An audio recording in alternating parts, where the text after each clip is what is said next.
Hello dear students, welcome back to Y B biology classes.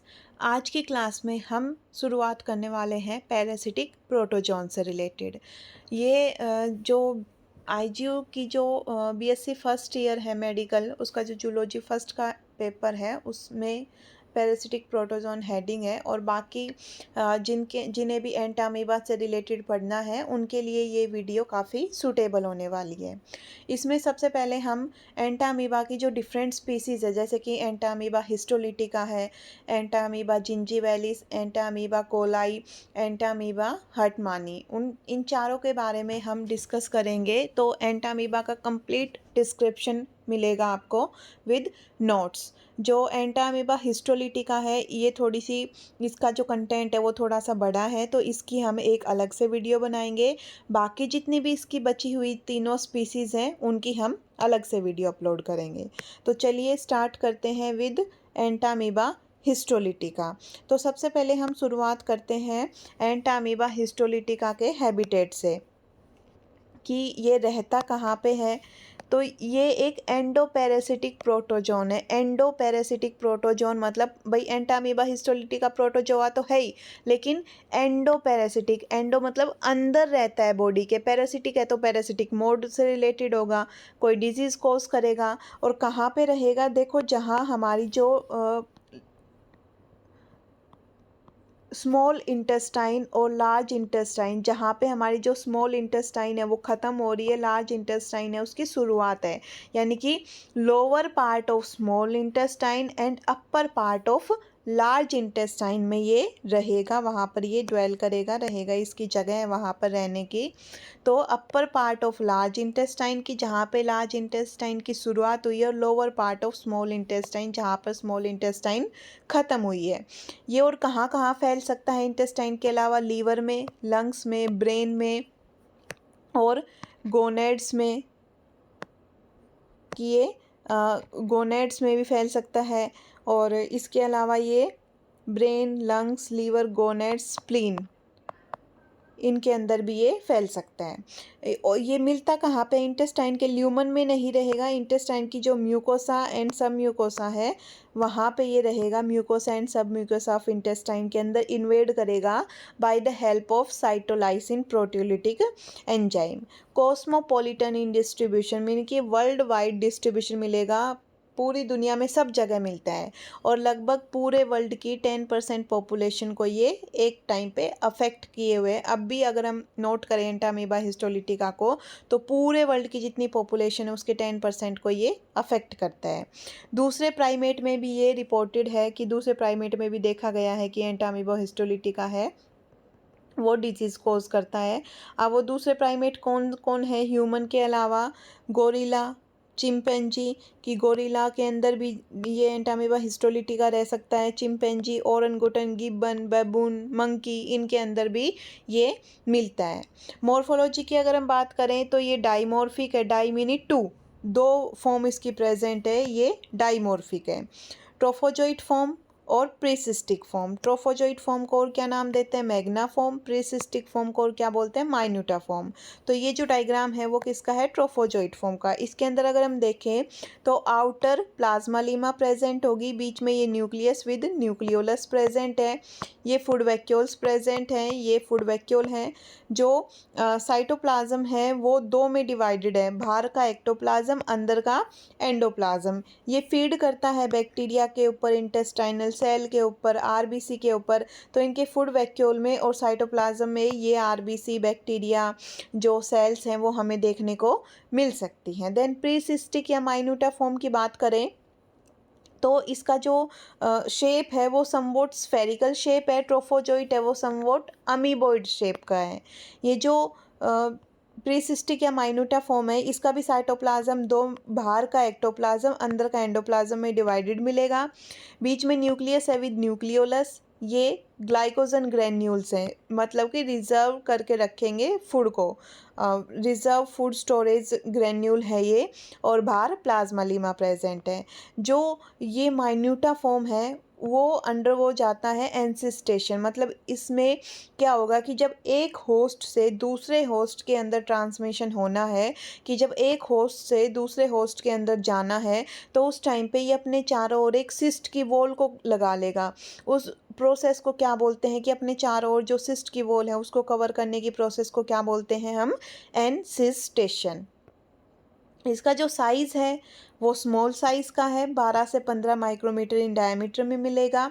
Spherical shape होगी। ये non feeding है, खाता पीता नहीं है, सिर्फ ग्लाइकोजन को स्टोर करके रखेगा, उससे काम चला लेगा। नॉन लोकोमोटरी है, मूव भी नहीं करता, ज़रूरत ही नहीं पड़ती मूव करने की। अभी इसकी लाइफ साइकिल पढ़ेंगे तो ये सारे पॉइंट समझ में आएंगे हमारे आगे।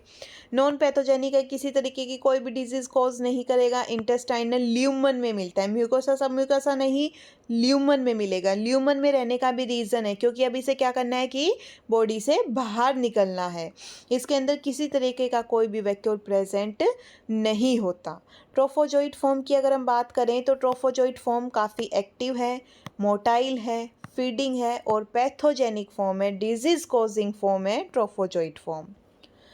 अमीबोइड शेप में मिलेगा, एसिमेट्रिकल मिलेगा। भाई हमें पता है अमीबा की सिमेट्री कैसी होती है, एसिमेट्रिकल है, कोई एक पर्टिकुलर प्लेन से हम उसे कट नहीं कर सकते।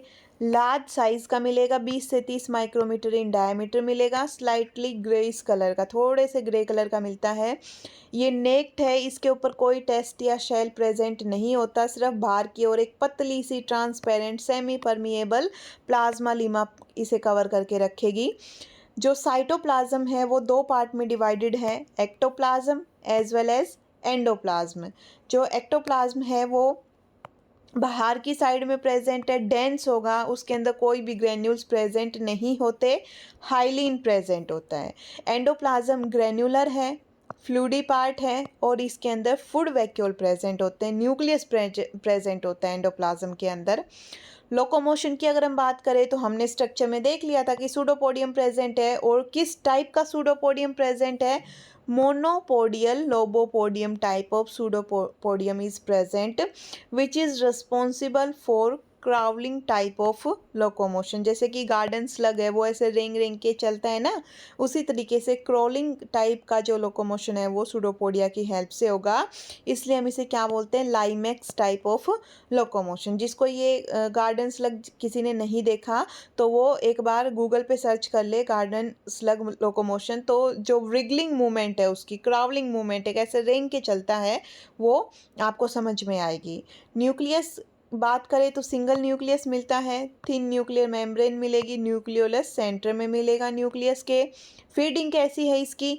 होलोजोइक मैनर में फीड करता है, कंप्लीट इनगल्फ करेगा अपने फूड को, और जो ब्लड कार्पेसल्स हैं आरबीसी डब्ल्यूबीसी उनके ऊपर फीड करता है, बैक्टीरियल सेल के ऊपर फीड करेगा, जो ब्रोकन इंटेस्टाइनल सेल हैं उनके ऊपर फीड करता है, और ये एब्जॉर्ब करता है कुछ ऑर्गेनिक कंपाउंड को अपने बॉडी सरफेस के थ्रू, जिसको हम क्या बोलते हैं? सेप्रोजोइक मैनर ऑफ फीडिंग बोलते हैं, कि अपनी बॉडी के बाहर से ही एब्जॉर्ब कर लेना लिक्विड फूड को। रेस्पिरेशन की बात करें तो अनएरोबिक रेस्पिरेशन है, कि ऑक्सीजन की रिक्वायरमेंट ज़रूरत नहीं है इसे, और ऑक्सीजन इस बेचारे को मिलती भी नहीं है क्योंकि ये पैरासिटिक मोड में है। जो पैरासाइट है उन्हें ऑक्सीजन नहीं मिल पाती, और ये कभी कभी माइक्रो एरियो बन जाता है।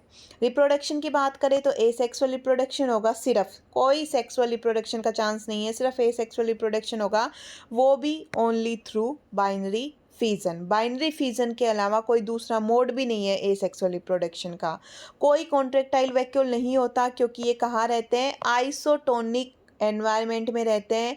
जो इंटेस्टाइनल फ्लूइड है होस्ट का वो इनके साइटोप्लाज्म के जैसा है, तो जो टोनिसिटी है दोनों की वो बराबर है, इसलिए ना तो कुछ अंदर जाने की ज़रूरत है मेंटेन करने के लिए ऑस्मो रेगुलरिटी, ना कुछ बाहर लाने की ज़रूरत है, तो इन्हें ऑस्मो रेगुलेशन की ज़रूरत ही नहीं पड़ती। आइसोटोनिक एनवायरनमेंट में रह रहे हैं, इसलिए किसी भी तरीके की कोई भी कॉन्ट्रैक्टाइल वैक्यूल की यहाँ ज़रूरत नहीं है। देन हम बात करें अबाउट लाइफ साइकिल, जो कि काफ़ी इम्पोर्टेंट है। मोनोजेनेटिक लाइफ साइकिल की सिर्फ एक होस्ट की रिक्वायरमेंट पड़ती है इसे अपने लाइफ साइकिल को कंप्लीट करने के लिए, विच इज़ ह्यूमन बीइंग इसे चाहिए अपनी कंप्लीट लाइफ साइकिल को पूरा करने के लिए। तो एक होस्ट की रिक्वायरमेंट होने की वजह से हमने इसे क्या बोला, it is monogenetic in life cycle. Reservoir host कौन कौन से हैं इसके, पिग, कैट, डॉग। अब ये रिजर्वोयर होस्ट कौन होते हैं, रिजर्वोयर होस्ट के अंदर ये डिजीज़ कोज नहीं करता, वो बस इसे स्टोर करने का काम करते हैं। जैसे कि डॉग है, पिग है, कैट है, वो ह्यूमन एक्सक्रीटा के ऊपर, जो ह्यूमन का फीकल मटेरियल है, जो स्टूल है, उसके ऊपर फीड करता है, जिसकी वजह से ये उस स्टूल के थ्रू डॉग की, कैट की, पिग की बॉडी में एंटर हो गया और वहाँ पर ये रिजर्व फॉर्म में बैठा हुआ है। जब भी वो फीकल इसे बाहर आना होगा, ये डॉग के फीकल मटेरियल के थ्रू बाहर आएगा एनवायरनमेंट में, और जो इसके ट्रांसमीटर है, हाउस फ्लाई है या फिर जो दूसरे मोड ऑफ इन्फेक्शन है, कॉकरोच है, उनकी वजह से दूसरे ह्यूमन को ये इन्फेक्ट करेगा।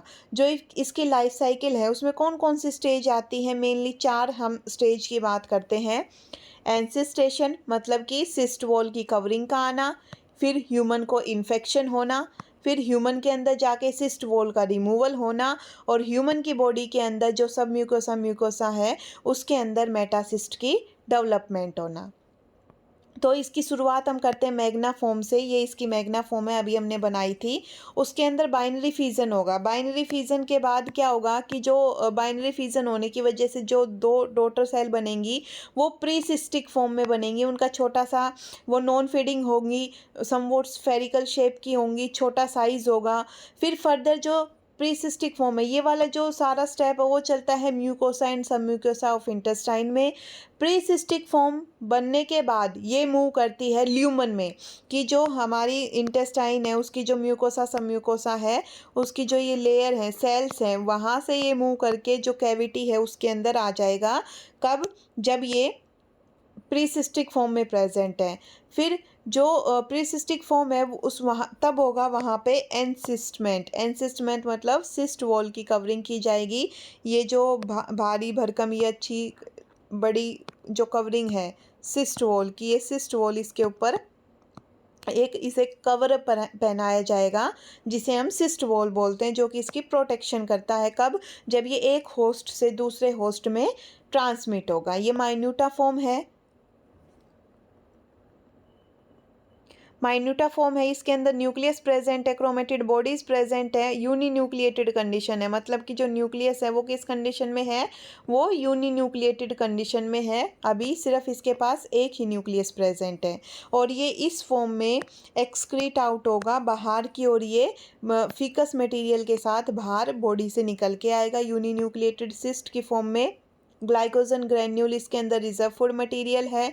बाहर आके, बॉडी के बाहर आके ये स्टूल के अंदर प्रेजेंट है, जहाँ पर ये 50 डिग्री सेल्सियस से अगर टेम्परेचर ज़्यादा हुआ तो डेसिकेट हो जाएगा, वरना ये स्टूल के अंदर कम से कम, जो मोस्ट स्टूल है उसके अंदर कम से कम 10 दिन तक ये जिंदा रह सकता है। बाहर आके ये कैरियोकाइनेसिस करेगा, which is not followed by cytokinesis. की कैरियोकाइनेसिस फॉलो नहीं की जाएगी साइटोकाइनेसिस से, मतलब सिर्फ न्यूक्लियस डिवाइड करेगा, साइटोप्लाज्म डिवाइड नहीं करेगा। और न्यूक्लियस डिवाइड करके 2 न्यूक्लियस के अंदर डिवाइड होंगे, बाई न्यूक्लिएटेड सिस्ट बनेगा। इस बाई न्यूक्लिएटेड सिस्ट से फर्दर जो न्यूक्लियस है वो 4 में डिवाइड होगा, 4 न्यूक्लियस बनेंगे। ये जो 2 थे ये इनमें एक डिवीज़न हुआ, 4 न्यूक्लियस बने, और ये है टेट्रा न्यूक्लिएटेड सिस्ट या फिर क्वाड्री न्यूक्लिएट स्टेज। इस स्टेज को हम बोलते हैं इन्फेक्टिव स्टेज। जब ये स्टेज आएगी तो ये स्टेज ह्यूमन के अंदर इन्फेक्शन कॉज करेगी, ये ह्यूमन में फर्दर ट्रांसमिट होगी और इन्फेक्शन कॉज करेगी। इस वाली फॉर्म में सिस्ट वॉल प्रेजेंट है, ग्लाइकोजन ग्रैन्यूल प्रेजेंट है, और ये करेक्टरिस्टिक फीचर है एंटामीबा हिस्टोलिटिका की लाइफ साइकिल का। जो ये क्वाड्री न्यूक्लिएट या फिर जो ये टेट्रा न्यूक्लिएट सिस्ट है, ये क्या है, ये एक इसका करेक्टरिस्टिक फीचर है life cycle of Entamoeba histolytica का। फिर जो ये टेट्रा न्यूक्लिएट स्टेज है, ये जब ह्यूमन की बॉडी में एंटर हुई तो स्टमक के थ्रू तो पास हो गई। स्टमक के जो एंजाइम्स है वो इसका कुछ नहीं बिगाड़ सकते, इस सिस्ट वॉल का कुछ नहीं तबाह कर सकते। लेकिन जैसे ही ये एंटर होती है स्मॉल इंटेस्टाइन के अंदर, वहाँ पर जो पैनक्रिएटिक जूस है, ट्रिप्सिन, उसके एक्शन की वजह से अब इसकी जो ये सिस्ट वॉल है इसमें एक साइड में थोड़ा सा छेद होगा और इसके थ्रू ये जो अंदर सिस्ट प्रेजेंट है ये बॉडी इस सिस्ट वॉल से बाहर निकलेगा, जिसको हम क्या नाम देते हैं, एक्सिस्टमेंट इसे नाम दिया जाता है। क्या बोलते हैं इसे, एक्सिस्टमेंट। फिर फर्दर जब ये एक्सिस्टमेंट प्रोसेस के थ्रू जो टेट्रान्यूक्लिएट स्टेज है ये जब बाहर निकलेगा, बाहर निकलने के बाद ये करता है इसमें डिवीज़न, इसको हम बोलते हैं मेटासिस्टिक अमीबा। मेटासिस्टिक अमीबा डिवीज़न करेगा, डिवीज़न करके ये 4 न्यूक्लियस थे 8 न्यूक्लियस बनेंगे, टोटल 8 न्यूक्लियस बनेंगे। और अब फॉलो किया जाएगा साइटोकाइनेसिस की, जो कैरियोकाइनेसिस हुई है, जो न्यूक्लियर डिवीज़न हुआ है, हर एक न्यूक्लियस के चारों ओर थोड़ा थोड़ा साइटोप्लाज्म दिया जाएगा और 8 अमीबुली बनाए जाएंगे जिन्हें हम बोलते हैं मेटासिस्टिक ट्रोफोजोइट। ये मेटासिस्टिक ट्रोफोजोइट मूव करते हैं लार्ज इंटेस्टाइन की म्यूकोसा सब म्यूकोसा में और वहाँ पर ये अपनी डेवलपमेंट करेंगे, ग्रोथ करेंगे और कन्वर्ट होंगे मैग्ना फॉर्म में। तो ये है इसकी life cycle, complete life cycle of Entamoeba histolytica, जिसे स्टेप वाइज हम एक्सप्लेन ऐसे लिख के थियोरी में लिख के भी किया है मैंने, ताकि किसी को कोई कन्फ्यूज़न ना हो। एंसिस्टेशन क्या है, एंसिस्टेशन इन्वॉल्व एंसिस्टमेंट ऑफ माइन्यूटा फॉर्म, कहा ल्यूमन ऑफ इंटेस्टाइन में, ताकि यूनिन्यूक्लिएटेड सिस्ट की फॉर्मेशन हो सके। सिस्ट वॉल कैसी होती है, thin, refractile, tough and flexible, which is protective in nature. 10 से 20 माइक्रोमीटर साइज़ का बनेगा, कुछ आवर में ही एंसिस्टेशन कंप्लीट हो जाएगा और ये फीकल मटेरियल के थ्रू बॉडी से बाहर निकलेगा। बाहर आने के बाद 2 कैरियोकाइनेटिक डिवीज़न होंगे which is not followed by cytokinesis और ये टेट्रा न्यूक्लिएटेड सिस्ट की फॉर्मेशन करते हैं, 4 न्यूक्लियस वाला सिस्ट की फॉर्मेशन करते हैं। जो टेट्रा न्यूक्लिएटेड सिस्ट है, ये जो अभी हमने स्ट्रक्चर देखा था, ये वाला जो टेट्रा न्यूक्लिएटेड सिस्ट है, ये एंटामीबा हिस्टोलिटिका का क्या है, पिकुलियर है कि ये सिर्फ इसी के अंदर मिलता है। इन्फेक्टिव स्टेज है कि ये ह्यूमन को इन्फेक्ट करेगा इस वाली स्टेज में आके। और इसे हम कैसे देख सकते हैं, जब हम इसे हिमेटोजाइलिन से स्टेन करेंगे, एक स्टेन होती है जिसका नाम क्या होता है, हिमेटोजाइलिन। हिमेटोजाइलिन से स्टेन करके हम इसे देख सकते हैं स्टूल के अंदर। ये 10 दिन के लिए, लगभग 10 दिन के लिए सरवाइव कर सकता है जो मोस्ट स्टूल है, फीकल मटेरियल है उसमें। लेकिन जैसे जैसे हाई टेम्परेचर जाता जाएगा ये डेसिकेट हो जाएगा at high temperature near about 50 degree Celsius. फिर जो सेकंड स्टेज क्या आती है, ह्यूमन का infection, direct and oral infection है कि मुंह के थ्रू डायरेक्ट इन्फेक्शन होगा। कैसे, कॉन्टामिनेटेड फूड एंड वाटर के थ्रू। जो हाउस फ्लाई है, कॉकरोच है, वो इसके वेक्टर की तरह काम करते हैं क्योंकि ये कैसे हैं, कोप्रोफेगस इन कंडीशन। कोप्रोफेगस मतलब कि जो एक्सक्रीटा है उसके ऊपर फीड करते हो, दीज आर नोन एज कोप्रोफेगस। जो गोबर के ऊपर फीड करते हैं, जो एक्सक्रीटा के ऊपर फीड करते हो। House fly and cockroach coprophagous condition के हैं। तो ये क्या करेंगे कि जो हाउस फ्लाई तो आपने देखी होगी, एक्सक्रीटा के ऊपर बैठती है, वहाँ फीड करती है, उसे अपनी बॉडी पे चिपकाती है और खाने के ऊपर पानी में उस एक्सक्रीटा के अंदर जो इन्फेक्टिव स्टेज है, क्वाड्रीन्यूक्लिएट स्टेज है एंटामीबा हिस्टोलिटिका की, उसे हमारे खाने पे लगा देगी। जब उसे खाएंगे, अनहाइजेनिक कंडीशन की वजह से ट्रांसफ़र होता है, हम ऐसे खाने को खाते हैं तो हमारे अंदर इन्फेक्शन फैल जाएगा, इन्फेक्शन हो जाएगा एंटामीबा हिस्टोलिटिका का। ये इसके 2 स्टेज हुई। देन हम बात करते हैं इसकी नेक्स्ट स्टेज के बारे में विच इज़ नोन एज एक्सिस्टमेंट या फिर एक्सिस्टमेंट। 5 से 6 घंटे का टाइम लगता है ये प्रोसेस होने में आफ्टर ह्यूमन इन्फेक्शन। कि जैसे ही क्वाड्रीन्यूक्लिएट स्टेज ह्यूमन की बॉडी में गई, माउथ से, इसोफेगस से, स्टमक से पास ऑन होके जब वो स्मॉल इंटेस्टाइन के अंदर पहुंचेगी, वहाँ पर जाकर इसका ट्रीटमेंट होगा। एक्सिस्टेशन में कितना टाइम लगता है, 5 से 6 घंटे का टाइम लगता है। जैसे ही ह्यूमन का अंदर इन्फेक्शन हुआ उसके बाद 5 से 6 घंटे लगेंगे सिस्ट वॉल को रिमूव होने में। ये जब स्टमक से पास होगा तो जो स्टमक के गैस्ट्रिक जूस हैं वो इसका कुछ नहीं बिगाड़ पाते सिस्ट वॉल का, उनके लिए ये रेजिस्टेंट है। लेकिन जैसे ही स्मॉल इंटेस्टाइन में जाएगी वहाँ पर ट्रिप्सिन मिलेगा, पैनक्रिएटिक जूस ट्रिप्सिन मिलेगा और वो इस जो सिस्ट है उसको उसमें छेद करेगा करेगा और उस माइन्यूट पोर के थ्रू जो मेटासिस्टिक फॉर्म है वो सिस्ट से बाहर निकल के आएगी, इमर्ज आउट होगी और अब होगा इस मेटासिस्ट का डेवलपमेंट। हर एक न्यूक्लियस है वो कैरियोकाइनेसिस करेगा। 4 न्यूक्लियस थे, 4 न्यूक्लियस में कैरियोकाइनेसिस हुई तो 8 बनेंगे। 8 न्यूक्लिएटेड फॉर्म बनी, उनके चारों ओर थोड़ा थोड़ा साइटोप्लाज्म आएगा, साइटोकाइनेसिस होगी और 8 यूनिन्यूक्लिएटेड अमीब्यूली बनेंगे जिन्हें हम क्या बोलते हैं, मेटासिस्टिक ट्रोफोजोइट बोलते हैं।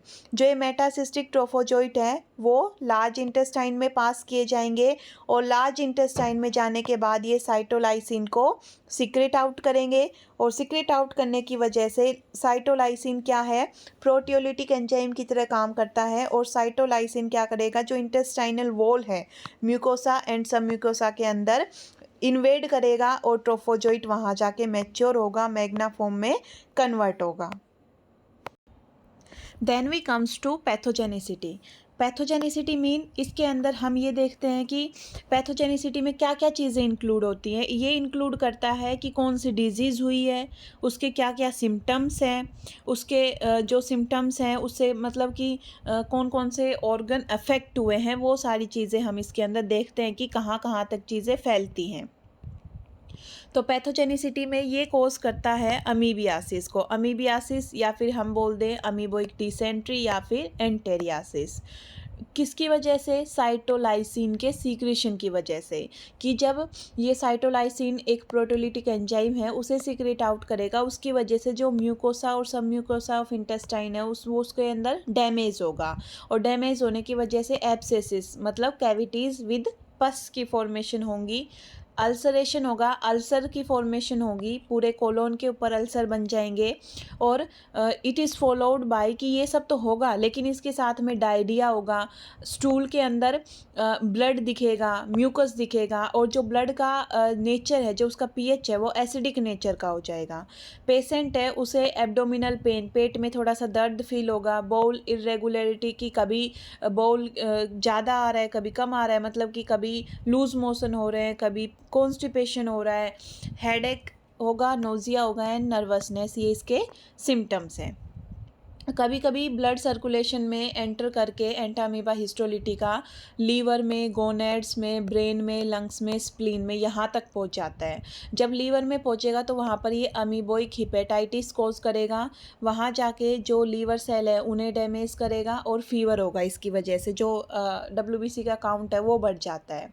लेकिन जब ब्रेन और लंग्स में एंटर करता है तो ब्रेन और लंग्स में एंटर करने की वजह से जो ब्रेन और लंग्स अफेक्ट होंगे और ये हमारे लिए फैटल हो सकता है, मतलब इसकी वजह से डेथ भी कॉज हो सकती है। डायग्नोसिस की हम इसे कैसे डायग्नोज कर सकते हैं कि भाई किसी पर्सन के अंदर एंटामीबा हिस्टोलिटिका का इन्फेक्शन है या नहीं, तो हम माइक्रोस्कोपिक एग्जामिनेशन करके कि जो स्टूल है, जो फिकल मटेरियल है उसे माइक्रोस्कोप से देख के पता कर सकते हैं। अगर स्टूल के अंदर हमें ट्रोफोजोइट दिख रहा है, वाइट कलर का स्टोन जैसा, वाइट स्टोन, छोटे छोटे चारकोट लेडन क्रिस्टल्स दिखते हैं, तो हमें पता लग जाता है कि एंटामीबा हिस्टोलिटिका का इन्फेक्शन है।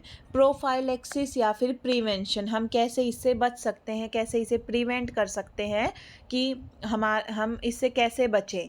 तो उसके लिए हम क्या करें कि अपने जो नेल्स हैं उन नेल्स को प्रॉपरली कट करें, छोटे छोटे नाखून रखें, हाथ धो के खाना खाएं, जो वेजिटेबल्स हैं, फ्रूट्स हैं उन्हें प्रॉपर धो के खाएं, जो ह्यूमन फिकल मटेरियल है उसे प्रॉपरली डिस्पोज करें, उस सैनिटरी डिस्पोजल सही से होना चाहिए, खाने को ढक के रखना चाहिए, फ्रूट और वेजिटेबल को धो के खाना चाहिए, खाना खाने से पहले हाथ धोने चाहिए और अपने फिंगर के नेल्स को प्रॉपरली रेगुलरली कट करने चाहिए। अगर भाई डिजीज़ हो ही गई तो थेरेपी लेनी पड़ती है। क्या क्या थेरेपी ले सकते हैं, एंटी अमीबियासिस ड्रग ले सकते हैं, इमेटिन, लीवर अमीबियोसिस ड्रग ले सकते हैं, क्लोरोक्वीन, एंटीबायोटिक ले सकते हैं जैसे कि टेट्रामाइसिन है, इरेथ्रोमाइसिन है, ओरोमाइसिन है, ये हम एंटीबायोटिक ले सकते हैं। आर्सेनिक कंपाउंड ले सकते हैं, थायोकार्बेसोन ले सकते हैं, कार्बेसोन ले सकते हैं, आयोडीन कंपाउंड ले सकते हैं, वियोफॉर्म, और जो मोस्ट इम्पॉर्टेंट ड्रग है मेट्रोनिडाजोल, ये हम काफ़ी जगह और पढ़ेंगे, तो मेट्रोनिडाजोल का नाम आप ज़रूर से याद रखें। ये हम जो मोस्ट इम्पोर्टेंट ड्रग है वो मेट्रोनिडाजोल है। तो ये कंप्लीट हुआ about Entamoeba histolytica. I hope ये वीडियो आपके लिए बेनिफिशियल रही होगी। ये जो जितना भी कंटेंट है ये एग्ज़ाम पॉइंट ऑफ व्यू से मोर देन इनफ है, और एक एक चीज़ को मैंने प्रॉपरली समझाया है, पूरा खोल खोल के एक चीज़ को, हर एक चीज़ को मेरी तरफ से मैंने पूरा कोशिश किया है कि आपको प्रॉपर नोट्स मिले, पूरा उसका एक्सप्लेनेशन मिले। Thank you for watching my videos, keep watching.